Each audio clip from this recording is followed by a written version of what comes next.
Hi all, my name is Dera'e McGuire. I will be presenting the discussion portion of our project. I will now begin screen sharing so that we can go over this information.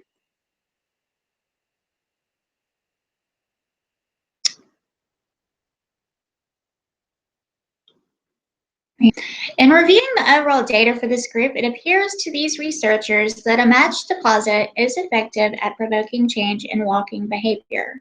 Each of the participants were motivated to meet their daily goals once the intervention phase began. However, it is unclear if the intervention would have been maintained, as during baseline 2, many of the participants showed decreases in activity. There were several limitations in this study. Firstly, and most importantly, the participants voluntarily signed up for each group and were unaware of the vast challenges they would be presented with in living in multiple time zones as well as in separate countries. Upon utilizing the Eastern time zone initially to base all deadlines in such a plan, it quickly became evident that that was not feasible.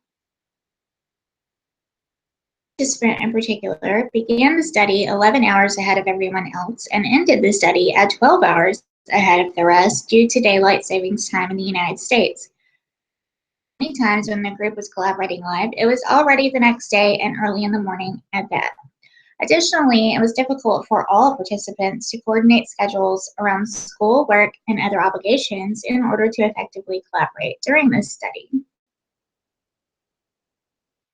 Since the group varied greatly in time zones, the start and end times for all participants not living in the Eastern time zone would have been either reduced or increased depending. For example, 8 a.m. Eastern time is 5 a.m. Pacific time. So for the participant residing in Saudi Arabia, the time zone stipulations would have required the bulk of activity to begin at 7 to 8 p.m. depending. This vast variance in time zones between the group members certainly could have played a huge part in results for each participant. Additionally, the distance between the participants made it difficult to use the same pedometer devices and applications, as not all were available to download or purchase in all locations. Further, not all were available to be shipped or delivered in a reasonable amount of time, or available at a reasonably low cost. The use of several different devices and applications among participants could have potentially skewed the data. For instance, while all participants reported 80% or better inter-observer agreement between the devices of their choosing, that doesn't mean that the same applied between all of the devices and applications used by the group. This too could have greatly skewed the data. For example, if it could have been determined that inter-observer agreement data was at 80% or better between and among all of the devices and applications, and not just among the applications and devices used by each participant, the study would have had more treatment fidelity and more reliable results. Likewise, had the participants used the same measurement devices during a set number of hours per day rather than limiting activity to a specific time frame and included the count of walking in place, the treatment fidelity would have been greater and results much more reliable predictors of the usefulness of this intervention strategy. Therefore, it is suggested by these researchers that future studies using contingency contracts to provoke an increase in activity utilize these suggestions so that data may be more stable, universal, uniform, and reliable.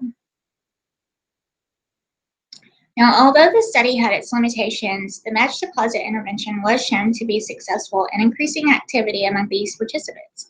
It is clear from the data in Figure 2 that participants' activity increased significantly with the prospect of earning a monetary reward.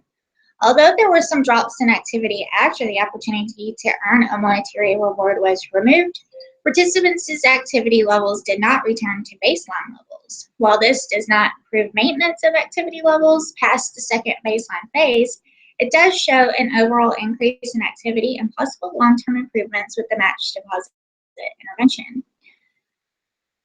You can see our initial baseline levels of activity. Here it shows intervention levels, and it looks like for all participants, there was a great increase. At baseline 2, there were some drops, but overall as a group, we maintained a higher level of activity.